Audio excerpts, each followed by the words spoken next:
நான் உடச்சே கேட்டேன் சார். வைத்திலிங்கம் டிவிகேக்கு போறாரா? வைத்தியலிங்கம் அவர் உடம்பு சரியில்லைங்க, ரொம்ப உடம்பு முடியல, ரெஸ்ட்டில் தான் இருக்கார். அவரை இப்போ ஓபிஎஸ்ஸை நேற்று டெல்லியில் கூப்பிட்டு பேசுனதில் நீங்கள் வந்து கட்சி ஆரம்பிக்கிறது இந்த வேலைலாம் வச்சுக்கூடாது, கட்சி டிஎம்கே போகிறேன் டிவிக்கு போகிறேன்னா வச்சுக்கூடாது, கட்சி ஆரம்பிக்கிறதுன்றதை பற்றியே நினச்சி பார்க்கக்கூடாது. ஸோ மிரட்டியிருக்காங்களா? மிரட்டி தான் அனுப்பிச்சாங்க. ஆனால் மிரட்டுறதுன்னு அவருக்கு என்ன சாதாரண விஷயங்க, அவர் பலராலும் மிரட்டப்பட்டிருக்கிறார் தெரியுமா.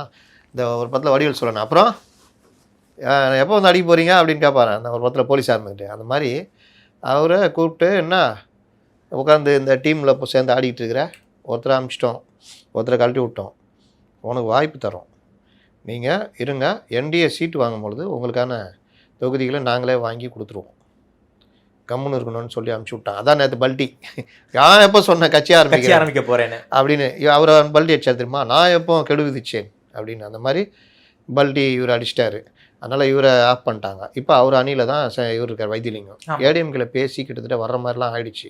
ஓகே, அப்புறம் சில விஷயங்களால அப்படியே நிற்கிறார். வைத்திலிங்கம் ஏடிஎம்கேக்கு மிகப்பெரிய அசெட் சார்.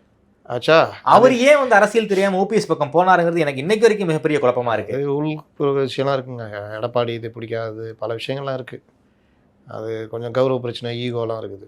இப்போ ஓகே, நீங்கள் இது டிஎம்கே கூட போவேணாம், நீங்கள் எங்கேயும் போவேணாம், ஓபிஎஸ் டீமில் கூட இருங்க, ஆனால் டிவிகேக்கு போயிடாதீங்க, டிவிகே போகாதீங்கன்னு பேசுகிறாங்க. ஓகே, எல்லாம் பேசி ஏதோ ஒரு ஏற்பாட்டில் ஒத்து வரும்போது இவர் மறுபடியும் இவர் நேற்று போட்டிருந்தான்ல, நேற்று இவர் செங்கோட்டையன் அவர்கிட்ட பேசியிருக்காரு ஃபோனில், அதனால் கொஞ்சம் இதுவாக இருக்குது, தைரியமாக இருக்காரு. ஆனால் அவரை கூப்பிட்டு பேசிடுவாங்க, டிவிக்கு போகிறதுக்கு வாய்ப்பு இல்லை. நீங்கள் அப்டேட் பண்ணலான்னு பார்த்தேன். ஓகே சார், திமுகவும் ட்ரை பண்ணுறாங்க போல இருக்கு சார். வைத்திலிங்கம் திமுக போகிற எண்ணம் இல்லை அவருக்கு இல்லையா? அவருக்கு இல்லை செங்கோட்டையே தூக்க ட்ரை பண்ணாங்க.